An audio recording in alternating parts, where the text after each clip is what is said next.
ሰውየው በአይቻን ከተማ ውስጥ እጅግ ባለጠጋ ሰው ነበር። ነገር ግን በደረሰበት የመኪና አደጋ ምክንያት ሁለት እግሮቹ ሽባ ሆነዋል። ባህሪውም ተለዋዋጭና ተቆጪ በመሆኑ በቤቱ ያሉትን የቤት ሰራተኞች በሙሉ አባረራቸው።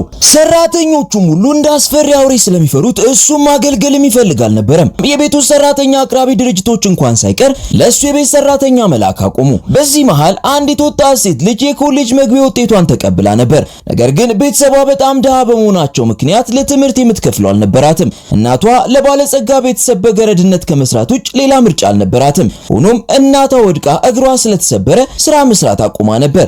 ልጅቷም የትምህርት ክፍያዋን ለማግኘት አንድ ሐሳብ መጣላት። ራሷን እንደ እናቷ አስመስላ በመቀየር በእናቷ ምትክ ለመስራት ወደ ሰውየው ቤት ሄደች። ታናሽ ወንድሙ በስተመጨረሻ አስቸጋሪ ወንድሙን ለመንከባከብ ፈቃደኛ የሆነ ሰው በመገኘቱ እጅግ ተደሰተ። ነገር ግን ሀብታሙ ሰውዬ ምንም ደስተኛ አልነበረም። በ3 ቀናት ውስጥ ሰራተኛዋን በእርግጠኛነት እንደሚያባርራት ዛተ። ስለዚህ በሚቀጥለው ቀን ሆን ብሎ ስህተት መፈለግ ጀመረ። ልጅቷ በምግብ የተሞላ ጠረጴዛ አዘጋጀች። ሰውየው ግን ምግቡን አልጫ ነው በማለት ለመብላት ፈቃደኛ አልሆነም። ልጅቷን በጣም ግራ ተጋባች። በማግስቱ ጠዋት ምግቡ ሳይነካ እዚያው ጠረጴዛ ላይ እንደነበር አደረ። በዚያን ጊዜ ታናሽ ወንድሙ ወደ ቤት ሲመጣ ወንድሙ ያደረገውን ሲሰማ ወንድሙ በ3 ቀን ውስጥ በራሷ እንድትለቅ አደርጋታለሁ ብሎ ይዛተውን አስታወሰ። ይህንን በማሰብ ታናሽ ወንድሙ ለልጅቷ ወንድሙ የሚወደው ምግቦች እየነገራት እያለ ወሬውን ሳይጨርስ ወንድሙ መጣ። ልጅቷም ትላንት ራት እንዳልበላ ስለምታውቅ በሰላምታ ተቀበለችው። እርቦት ከሆነም ጠየቀችው። እሱ ግን ምንም እንዳራበው ተናገረ።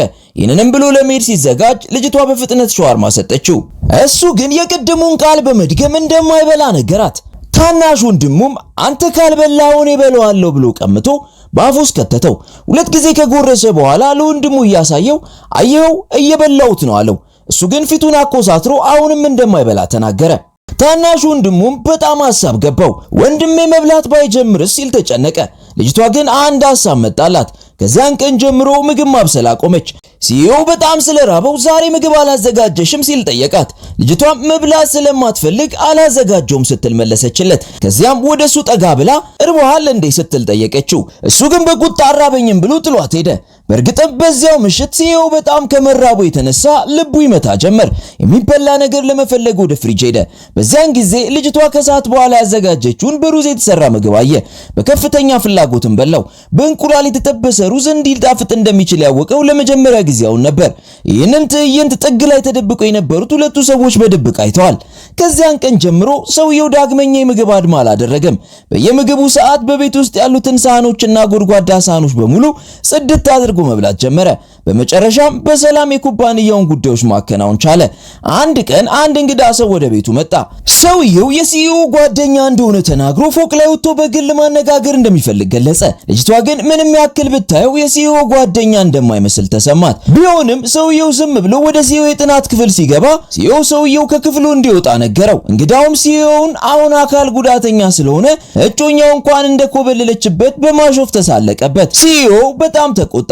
ከዚያም እንግዳው ሰውዬ ምን ልትመታኝ ትፈልጋለህ? ናምታኝ፣ እኔ ራሴ እንድትነሳ ረዳለሁ፣ ናምታኝ እያለ ተሳለቀበት። በዚያን ጊዜ ሰራተኛዋ በቀጥታ ገጩ ስር በቡጢ መታ አሽቀነጠረችው። የአንድ ቡጢ ብቻ ሰውየው ለሱ ያለው አመለካከት እንዲቀየር አደረገው። ከዚያም ልጅቷ እንግዳውን መምታቷን ቀጠለች። እሱም የሚናገረውን አጥቶ ደነገጠ። በንዴት ተሞልቶ ሊበቀላት ወደፊት ተንደረደረ። በግርግሩ መሃል ሁለቱ መታገል ጀመሩ። በትግሉ መሃል ሰውየው የልጅቷን ዊግ ያዘ። ሲኢኦ እንዳትጎዳ በመስጋት ወደ ኋላ ጎተታት። እንዳትወድቅ እጇን ያዛት። ነገር ግን ዊጉም አብሮ ወለቀ። በግፊቱ ምክንያት ልጅቷ በቀጥታ ዊልቸሩ ላይ ወደቀች። ሲኢኦ የቤት ሰራተኛዋ በድንገት የዓመት ወጣት መሆኗን ስላወቀና እንዳታለለችው ስላሰበ ከስራ አባረራት። ወዲያውኑ የባንክ ካርድ ወርውሮላት ከቤት እንድትወጣ አዘዛት። እርሷም ራሱን በደንብ እንዲጠብቅ ነግራው ፊቷን አዙራ ወጣች። ሰራተኛዋ ከሄደች በኋላ ወደ ትውልድ መንደሯ ተመለሰች። የሲኢኦ አእምሮ ግን ልጅቷ ስትንከባከበው በነበረው ምስል ተሞልቶ ነበር። በዚያን ጊዜ ታናሽ ወንድሙ መጥቶ ቴካዌ አመጣለት። ወንድሙ እነዚህ የአዲሷ ሰራተኛ ልዩ ምግቦች ናቸው ቢለውም ሲኢኦ ሲበላው ግን ቀደም ሲል እሷ ታዘጋጀው የነበረው ጣዕም እንዳልሆነ ተረዳ። ታናሽ ወንድሙም እሷን ከፈለገ ተመልሳ እንድትመጣ መጠየቅ ብቻ እንደሚበቃው ነገረው። በሚቀጥለው ቀን ልጅቷ ተመልሳ እንድትመጣና ዋና ሲኢኦውን እንድትንከባከብ ለመጠየቅ ወደ ቤቷ ሄዱ። እሷም ተስማምታ ስራዋን ጀመረች። አንድ ቀን የግሉ ዶክተር የሲኢኦ እግር እንዴት እያገገመ እንደሆነ ለማየት ቤት መጣ። ሲዮ ከዚህ በፊት ማንም ሰው የእግሩን ጉዳት እንዲያይ ስለማይፈቅድ ዶክተሩ ልጅቷ ለጥቂት ጊዜ ፈቀቅ እንድትል ጠየቃት። ሲዮ ግን እሷ ባድ ስላልሆነች ብትኖር ምንም አይደለም አለ። ሳያውቀው የልጅቷን አብሮነት ተለማምዶት ነበር። ዶክተሩ የእግሩን ጡንቻዎች ከመረመረ በኋላ ማገገማቸው በጥሩ ሁኔታ ላይ መሆኑን ገለጸ። ሆኖም የሰውየው እግሮች አሁንም ምንም ስሜት አልነበራቸውም። ዶክተሩ እንደ ምርመራው ውጤት በሁለቱም እግሮች ውስጥ ያሉት ነርቮች እንዳልሞቱ ነገረው። ቁስሎቹ ከዳኑና ተገቢውን የአካል ብቃት ማገገሚያ ካደረገ ሙሉ በሙሉ የመዳን ተስፋ እንዳለው አበሰረው። ይህንን ስትሰማ ልጅቷ እጅግ በጣም ተደሰተች። ቶሎ እንዲያገግም በዕለት ተዕለት ሕይወቱ ምን ጥንቃቄ ማድረግ እንዳለበት ዶክተሩን ጠየቀችው። ዶክተሩ ግን የሰውየው እግር ሊድን እንደሚችል ለማንም እንዳትናገር ነገራት። ልጅቷ ግን ግራ ተጋብታ ለታናሽ ወንድሙም ቢሆን አይነገርም ስትል ጠየቀች። ዶክተሩ ከ3 ወር በፊት የደረሰው የመኪና አደጋ ሆን ተብሎ በአንድ ሰው የተደረገ መሆኑንና ወንጀለኛው እስካሁን እንዳልተገኘ ነገራት። ይህንን ሚስጥር መጠበቅ እውነተኛ ወንጀሉ ራሱን እንዳይደብቅ ለማድረግ እንደሆነም ገለጸላት። ልጅቷም ወዲያውኑ ገባት። ሁለተኛው ነገር ደግሞ የሰውየውን ነርቮች ለማነቃቃት ሁልጊዜ በጥሩ ሙድ ላይ እንዲቆይ ማድረግ ሲሆን ነጭናጫውን ሲዮ ሁልጊዜ ደስተኛ ማድረግ ግን ለልጅቷ ከባድ ስራ ሆኖባታል። ጠረጴዛ ላይ ያለውን የሰውየውን ፎቶ ስታይ አንድ ሐሳብ መጣላት። ሲዮን ሴቶች ወደ በዙበት ቦታ ይዛው ሄደች።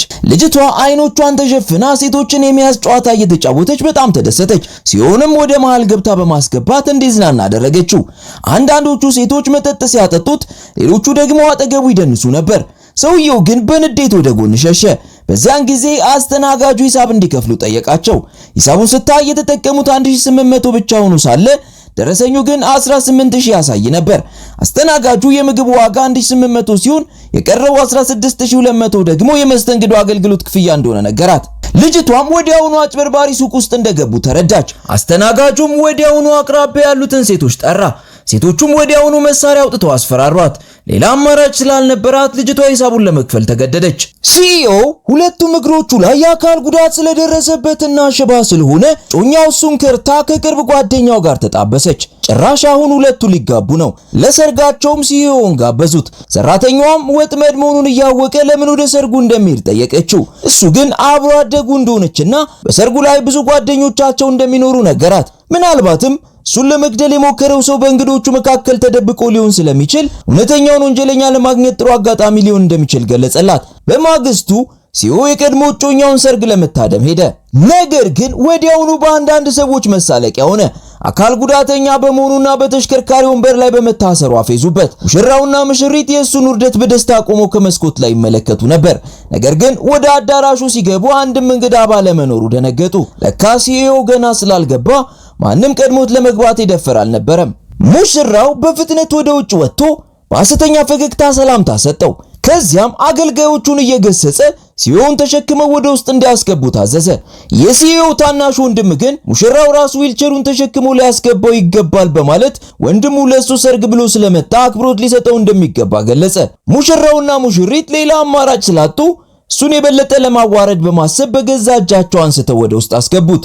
ሙሽራው ንግግር ሲያደርግ ጥሩ ጓደኛዬን ላመሰግን እወዳለሁ። የዛሬ ሰርግ ሊካሄድ የቻለው እሱ ይችን ሴት ከኔ ጋር እንድትሆን ስላልከለከለ ነው በማለት አሽሟጠጠ። አጋጣሚውንም በመጠቀም ለጓደኛው ሚስት እንደሚፈልግለት ተናገረ። ለካ ሲዮ አካል ጉዳተኛ ነው በማለት የሽሙጥ ማስታወቂያ ሰራ። በቦታው የነበሩ ሴቶች ግን ወዲያውኑ ቢያሉ። ከዚያም ትኩረቱ ሁሉ በሲዮ ላይ ሆነ።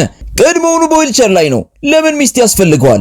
እንዲያውም እንዲህ ያለውን ሰው ማንም የሚፈልገው ሰው የለም እያለ አሾፈበት። በዚያን ጊዜ የቤት ሰራተኛዋ ልጅ ዝምታውን ሰበረች። ውርደቱንም መቋቋም አልቻለችም። ሲዮ ማንም የለውም ያለው ማን ነው?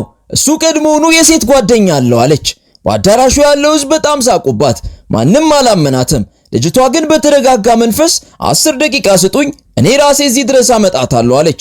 ይህንንም ብላ ዞር ብላ ወጣች። ደቂቃዎች አለፉ። ሙሽራው ለምንድነው የሴት ጓደኛው እስካሁን ያልመጣችሁ እያለ ይሳለቅ ጀመር።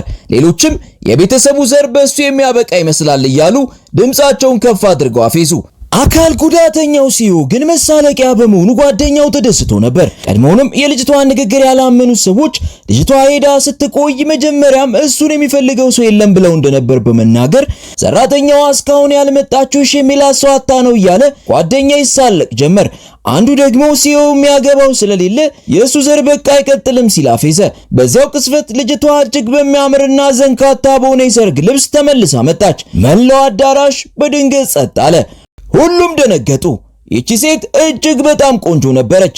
ቀስ እያለችም ወደ ሲዮ አመራች። በዚያ ያሉት ሁሉ በልጅቷ ውበት መደነቃቸውን አላቆሙም። ሲዮ ራሱ የሚያየውን አላመነም ነበር። ሙሽራዋ በፍጹም እንደዚህ ሆኖ እሱን የሚፈልግ ሰው ሊገኝ እንደማይችል ስትናገር ልጅቷም ወደ ሙሽሪት ዞር ብላ ለምንድን ነው የምትጨነቂው? ቀናሽ እንዴ ስትል አሾፈችባት። ሙሽራው እኛ እንደ ሰማይና ምድር የተጣጣምነን ሲል ሙሽሪትም እሱ የህይወቴ ፍቅር ነው ችግር አትፍጠሪ በማለት መለሰች። በዚያው ቅጽበት የሲዮ ወንድም በእጁ ምልክት ሰጠ። ወዲያው በርካታ ሰዎች ወደ አዳራሹ ገቡ። ሙሽራዋ ወዲያውኑ በአፍረት ራሷን ደፋች። ሙሽራውም እነዚህ ሰዎች ለምን እዚህ መጡ ብሎ ጠየቀ። አንዱ ራሰ በራ ሰውዬ ሁላችንም የእሱ የቀድሞ ፍቅረኞች ነን አለ። ሁሉም እንግዶች ደነገጡ። ሙሽራውም የሴቲቱ የግል ህይወት እንደተመሰቃቀለ መሆኑን ስላልጠበቀ በድንጋጤ ዘው ደነዘዘ። በንዴት የመጀመሪያዬን አላልሽኝም ነበር? እነዚህ ሰዎች እነማን ናቸው ሲል ጠየቃት። ሴቲቱም እነሱ በድንገት የተከሰቱ ናቸው፣ እውነተኛ ፍቅሬ ግን አንተ ብቻ ነህ ብላ ለማብራራት ሞከረች። አንድ ሰው ወደፊት ወጥቶ ትላንት ካፌ ውስጥ እኔን እውነተኛ ፍቅሬን አላልሽኝም አላት። ሌላውም ባለፈው ሳምንት ካንተ ልጅ መውለድ ፈልጋለሁ አላልሽኝም ሲል ጠየቃት። አንድ ጎልማሳ ደግሞ ወደፊት ወጥቶ እውነተኛ ፍቅርሽ እኔ ነኝ አለ። ሙሽራው በንዴት ከዚያ እንድትጠፋ ነገራትና ሰርጉ መሰረዙን በአደባባይ አወጀ። ከዚያም በንዴት ጥሏት ወጣ። ሲዮ ደና መሆኑን ስታረጋግጥ ሰራተኛዋም ቀስ ብላ ሄደች። ሙሽራው ከደርዘን በላይ ወንዶች ጋር ግንኙነት የነበራት ሚስቱን አውጥቶ አባረራት። ሴቲቱም ትጸጸታለህ ብላ ዝታ በቀጥታ ወደ ሲዮ ቤት ሄደች። ከዚያ ሰውዬ ጋር መለያየቷንና የምትወደው እሱን ብቻ እንደሆነ ነገረችው። እሱ ግን ሰራተኛዋን እንድታስወጣ ታዘዘ። ሴቲቱ ማስፈራሪያ እንዳላትና ያ የመኪና አደጋ በአጋጣሚ ደረሰ እንዳልሆነ ተናገረች። ሲዮ አደጋው በቅርብ ጓደኛው እንደተቀነባበረ ቀድሞ መረጃው ደርሶት ነበር። አደጋውም አካል ጉዳተኛ ለማድረግ ሳይሆን እሱን ለመግደል የታቀደ እንደነበር ደርሶበታል። ሴቲቱ ሲዮ ለፖሊስ ያላመለከተው በቂ ማስረጃ ስለሌለው መሆኑን ስለተረዳች እሷ በጓደኛውና አደጋውን ባደረሰው አሽከርካሪ መካከል የተደረጉ የጽሑፍ መልእክቶች እንዳሏትና ምስክር በመሆን ሰውየውን እድሜ ልኩን እስር ቤት እንዲቆይ ማድረግ እንደምትችል ተናገረች። ወዲያውኑም ለፖሊስ ለማመልከት አብረው ወደ ጣቢያ ጉዞ ጀመሩ። በዚያን ጊዜ ሙሽራው ደውሎ ወደ ሲዮ መሄዷን ጠየቃት። እሷም ስለ ግድያ ሙከራው ለፖሊስ ሊያመለክቱ እንደሆነ ነገረችው። እሱ ግን እድሉን እንደማታገኘው ዛተባት።